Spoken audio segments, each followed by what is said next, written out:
October 25th, 1944. American troops are landing on the island of Leyte and are pushing the Japanese forces out of the Philippines.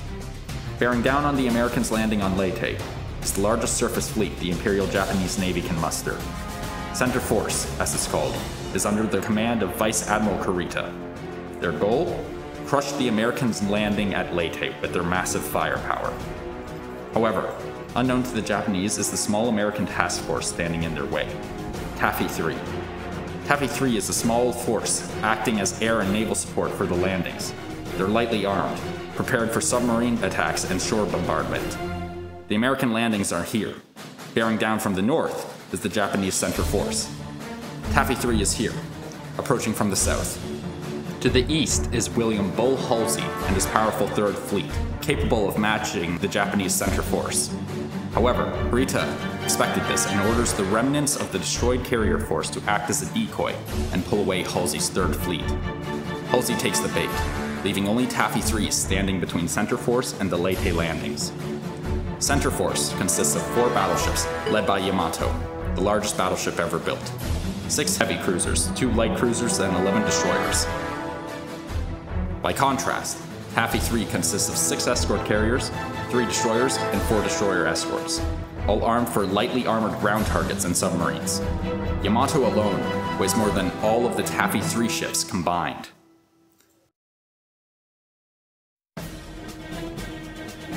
At 06:45 a.m. aboard the destroyer USS Johnston, surface radar picks up a massive enemy force steaming towards them.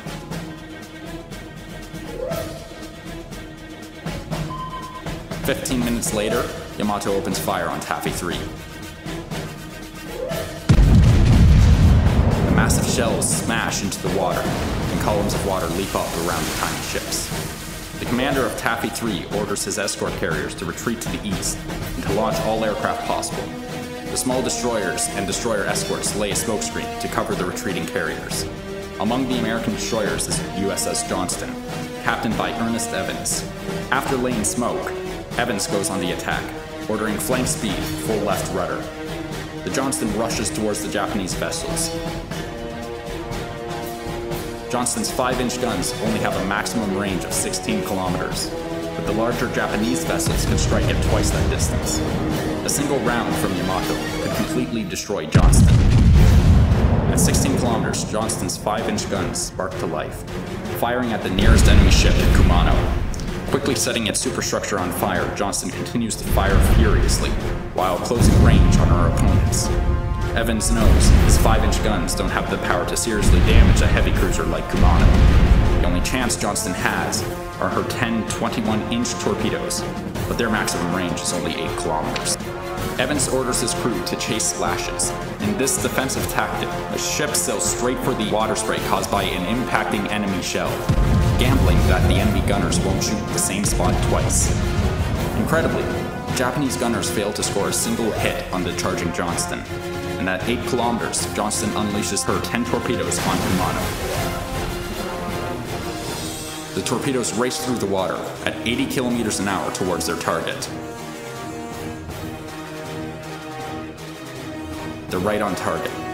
A massive explosion from one of Johnston's torpedoes rips the bow off Kumano. Kumano shears out of line, and another cruiser, the Suzuya, pulls alongside Kumano to assist the crippled vessel. Johnston, after launching her torpedoes, maneuvers away sharply, continuously firing her 5-inch guns at anything within striking distance. Kurita, aboard Yamato, lacking the surface radar of the Americans, has to rely on his eyes to judge the enemy vessels he's engaged in combat. Seeing the destruction caused by the Johnston, Kurita mistakes the unarmored destroyers for larger cruisers. He orders armor-piercing shells to be loaded, a crucial error. Armor-piercing shells consist of a fuse and explosive bursting charge. When an AP shell comes into contact with thick armor, the fuse is activated, and milliseconds later, the shell detonates inside the ship. However, because Johnston is a destroyer, she lacks any armor, allowing the shells to pass right through the ship without detonating. At 7:30, Johnston is rattled by 3 massive 18.1-inch shells from the Yamato. The armor-piercing shells cut right through Johnston's deck and engine room. Her speed is cut in half, and her aft guns lose electrical power. but Evans does not relinquish control of his ship. As Johnston limps back from her torpedo run, she passes the destroyer escort, Samuel B. Roberts. Destroyer escorts are smaller than destroyers like Johnston, carrying less than half the firepower of destroyers. Despite this, Roberts charges the enemy force alongside the destroyer Hirman, launching her 3 torpedoes at the Japanese cruiser Chokai.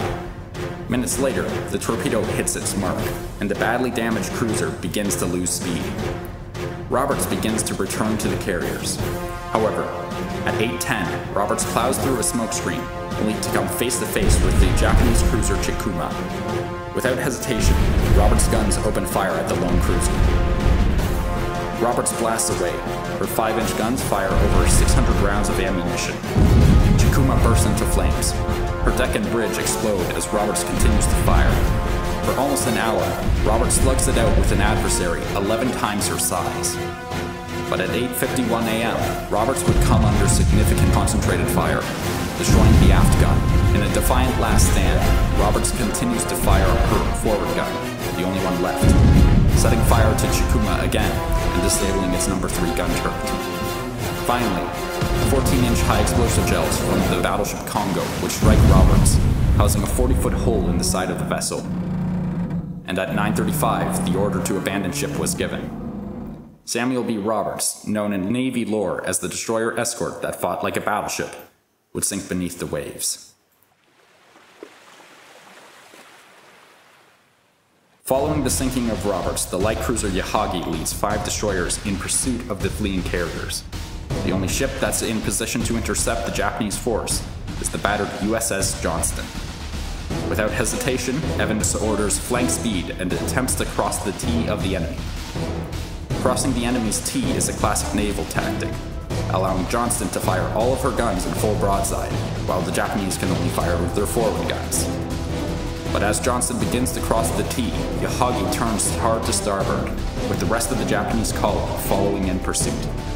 The Japanese launch their torpedoes. However, in their haste, they miscalculate, and the torpedoes miss their mark. The victory is short-lived, as the rest of the Imperial Japanese fleet begins to focus fire on Johnston.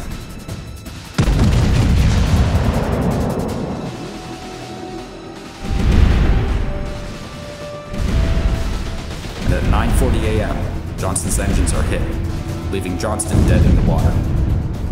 The Japanese ships continued to fire on Johnston, and at 9:45 a.m., Captain Evans gives the order to abandon ship.